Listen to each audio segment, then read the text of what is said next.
As we celebrate Hispanic Heritage Month, it means so much to me and the struggles that Latinos have had over the course of the at least last 50 years that I can recall. I will always remember someone like Cesar Chavez that was the the hero of many of us who started our civil rights movement, and that we still continue to have today. There's much more Latinos that are being elected into different offices, let it be the county, local, federal, but who understand the struggles because their parents, like my parents, migrated from Puerto Rico in the 50s, but while we are U.S. citizens, we were still treated as immigrants. We were still treated with that stigma.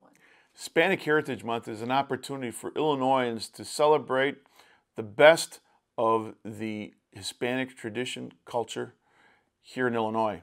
I am proud to be the product of Mexican immigrant parents that came to the United States and arrived in Plymouth Rock, Southwest Side, Chicago in 1960. And today, I can truly say that this is a great country, this is a great state. That first generation Mexican American born of immigrant parents, people have elected and confided in me to be a state senator. I'm grateful to my grandfather who came to this country in 1925. He lived in a box cart working for the railroads.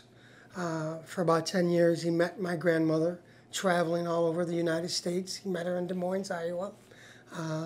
They got married in a church called Guadalupe in East Chicago. They moved to the Pilsen community on Taylor Street. And by 1947, my grandfather opened his first business. He contributed tremendously, not only to the Pilsen community by having businesses, employing people from the community, but he had a strong work ethic, and he worked anywhere from 10, 14 hours a day and never complained about it. We have made great strides in business, in academia, in labor, in music, but also in government.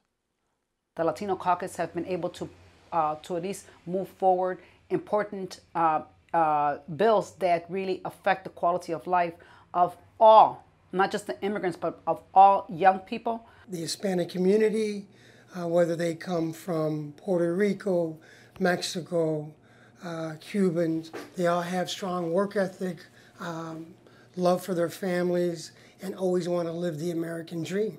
And over the decades, they have showed that they have lived the American dream. But we can't ignore the fact that we have, our civil rights movement going on right now, and that we're going to continue to have it until things on a federal level are made right. Our job in the General Assembly is to make sure that the institution is in full, it's in full tech, that we actually continue to work. We did the temporary driver's license. That's another, step in the right direction. We can't rest on our laurels. We must look forward, the future, our children. We must think about the work that needs to be done. Hispanic Illinoisans want what all Illinoisans want. We want safe neighborhoods. We want good schools. We want to be able to afford college. And we want to be able to work for a just wage. I commend them for what they do, and I salute them, and I thank them. And I'm proud to be a Mexican American.